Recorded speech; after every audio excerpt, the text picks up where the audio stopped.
Anonymous. Retailer. Retailer. Anonymous. Retailer. Retailer. Hello, anonymous retailers. I'm Jason from anonymousretailer.com. Today, 5 punches to the lip that could impact your specialty retail operation. Let's get into it. Everybody has a plan till you get punched in the lip. Mike Tyson said that. He's right. You may think you know what's coming. You don't. Reality never matches expectation. Here's the reality. Retail is a cash flow business. That's the core tenet. Cash flow is directly correlated to high quality inventory conversion. Maybe you have an eye for fashion. Maybe you're passionate about kites. Maybe you just see an opportunity for a store in your community. You've stacked up some cash. You've secured a lease. It's go time. But here's what's coming. Over-optimism in planning. Over-optimism in assorting. Misunderstanding cash reserves, misreading business cycles. These are 5 punches to the lip that could rock your world. Punch number 5, personal bias, the kiss of death.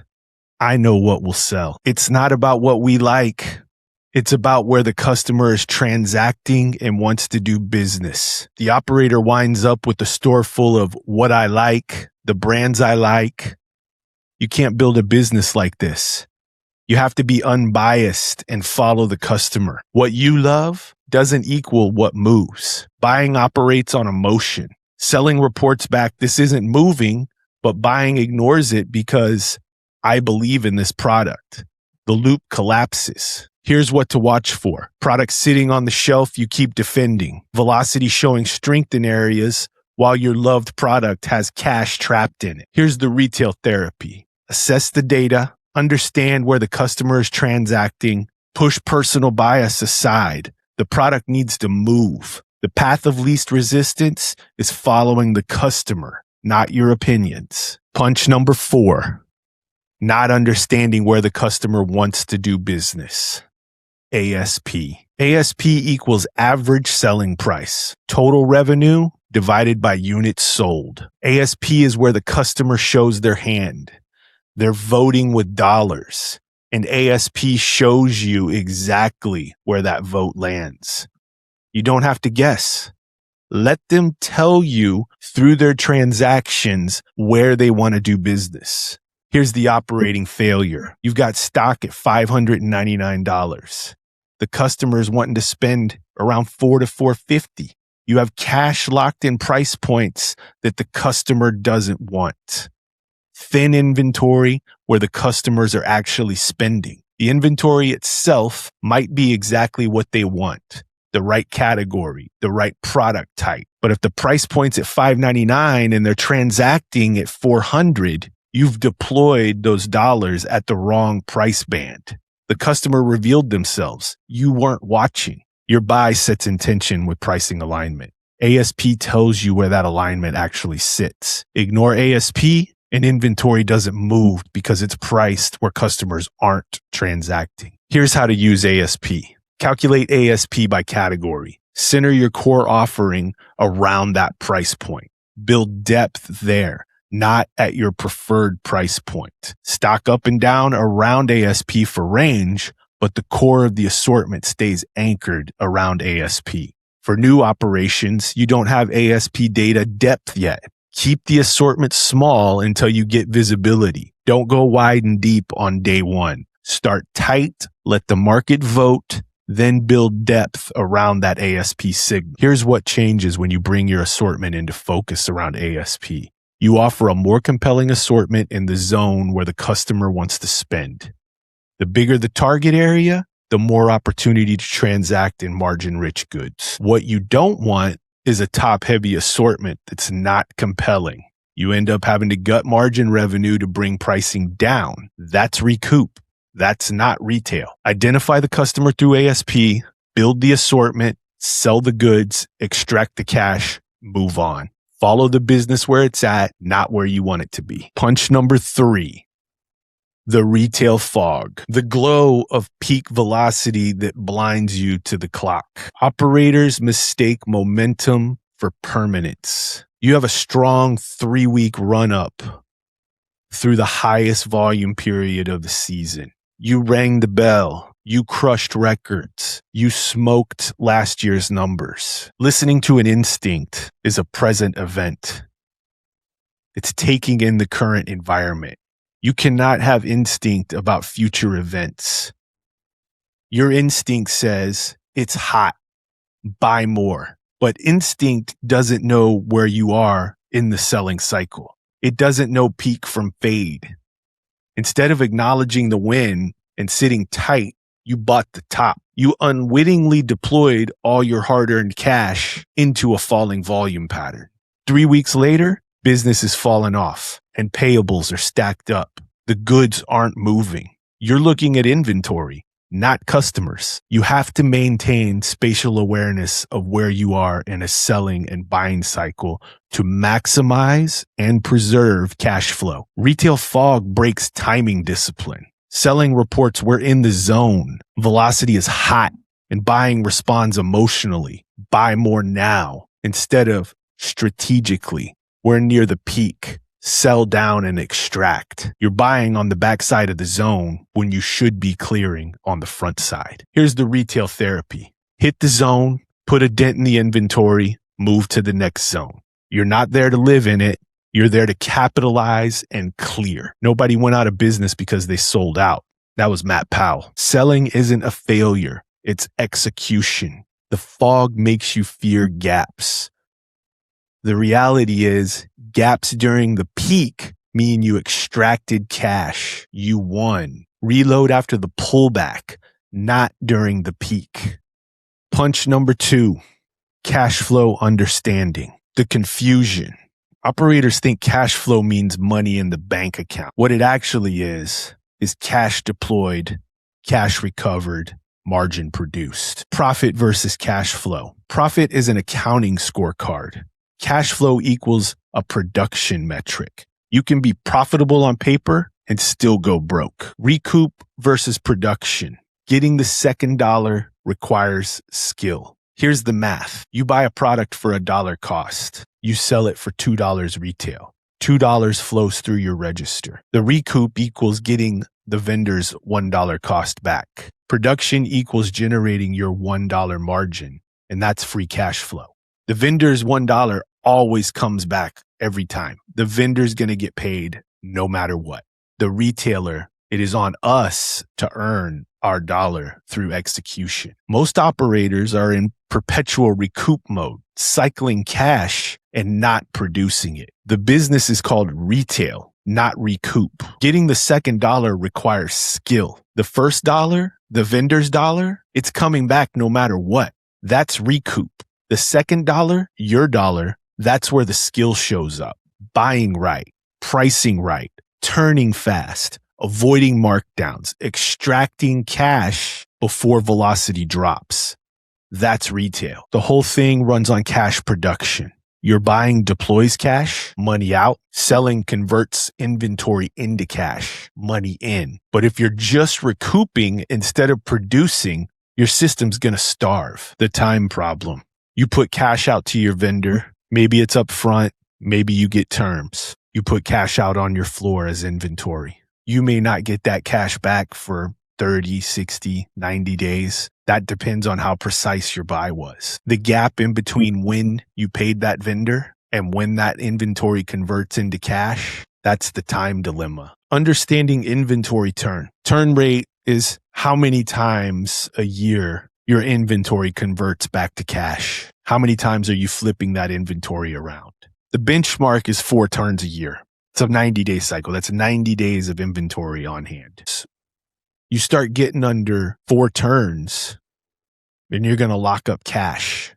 Under 2 turns, that equals cash being locked up for 6 months per cycle. 4 turns, you're putting cash out for 90 days. 2 turns, you got cash locked up for 6 months. That means you put that dollar out, hoping to get to that 2, and you're not seeing that come back for 6 months.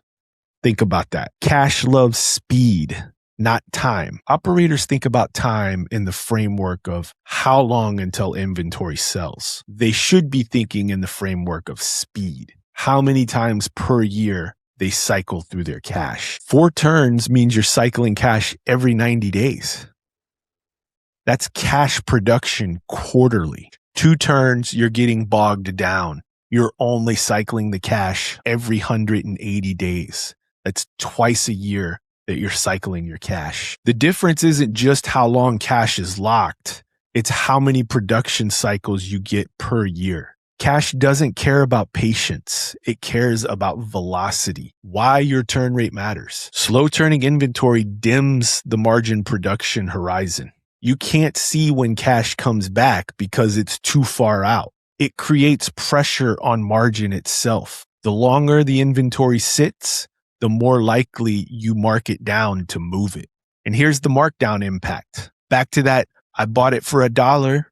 I marked it up to $2. So at full retail, $2, you produce $1 in free cash. Your full dollar. When you mark it down to $1.50, you produce 50 cents in free cash, half of your dollar. That's a 50% reduction in cash production. You still recoup the vendor's dollar. That doesn't change, but your dollar got cut in half. You're recovering costs and buying inventory, but you're starving for operating cash because margin got killed. Rent, payroll, overhead, all comes from your dollar, not the vendor's dollar. Here's the critical question.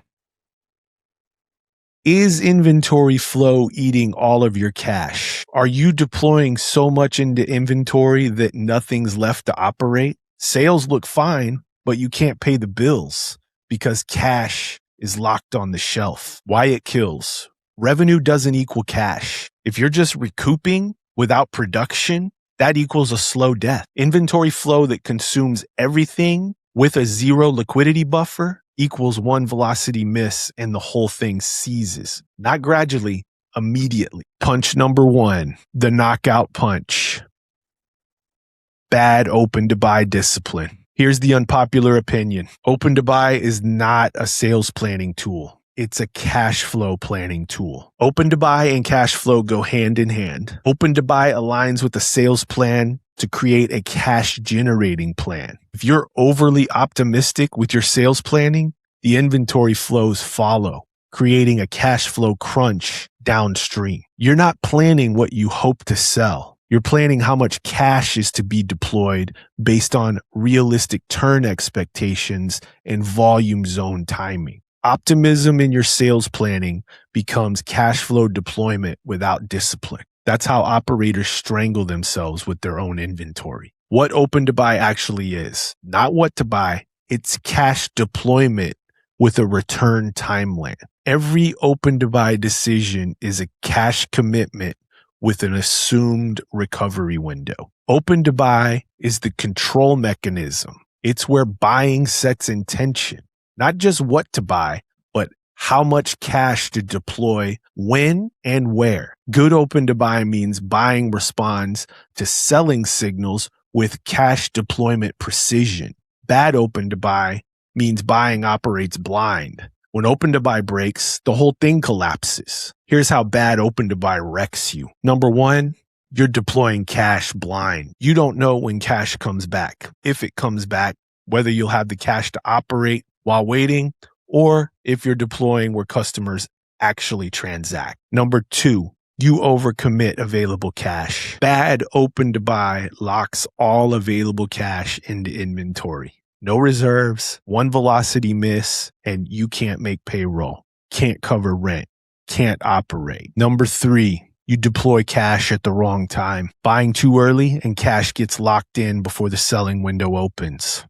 Or too late, inventory arrives after the zone closes. Cash gets deployed outside the window where it can produce. Watch out for that retail fog. Number 4, you deploy cash to the wrong places. You have categories that don't turn, price points where customers aren't transacting, products driven by personal bias. You're funding inventory that sits. This impacts cash flow directly. Slow turning inventory at wrong price points means weak production, extended cash lockup, margin pressure from eventual markdown. Number 5, you're breaking the signal flow. Bad open to buy means your buying operates independently of what selling reports.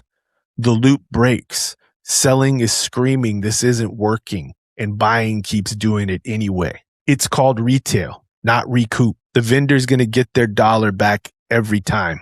The retailer has to earn their dollar through execution. Good open-to-buy discipline controls whether you retail or just recoup. Open-to-buy is where that starts. Without open-to-buy discipline, everything runs blind. Okay, here's what good open-to-buy discipline looks like. I have X amount of cash available in the open-to-buy. I'm going to deploy those dollars into categories that the open-to-buy is providing, centered on the ASP where that customer wants to transact, timed into where the volume zones are aligned up with liquidity reserves for when velocity may miss the plan, aka let velocity, not optimism, create opportunity. Okay, here's some examples of bad open-to-buy discipline. I want to buy this. I'll figure out the cash later. One is a cash deployment plan. The other is a shopping list. Here's the retail therapy. You need open dollars in the open-to-buy cycle 90 days out. This is the first priority. Then execute the sales plan against those open dollars. 5 punches, 1 knockout. They all hit the same target. Your ability to produce cash instead of just recoup it. Cash flow hits the hardest. Without cash to feed the business, you won't be there. None of this other stuff will matter. Let velocity create opportunity, not optimism. And to somebody struggling right now, pump the brakes. Let the floor sell down. Put intended effort into selling the floor down. Let the cash stack up. Let the velocity come to the surface. Then hold that velocity in place. All 5 of these punches are rooted in understanding cash flow, the generation of it, the managing of it. Retail is a cash flow business. You need a clear understanding of how to generate it, manage it, and capitalize on it. 5 punches, 1 target, your cash. Know which one's coming for you and fix it before it lands. If this episode helped you duck a few punches to the lip, punch that thumbs up button below. And don't forget to hit subscribe for more retail therapy for retailers just like this. AnonymousRetailer.com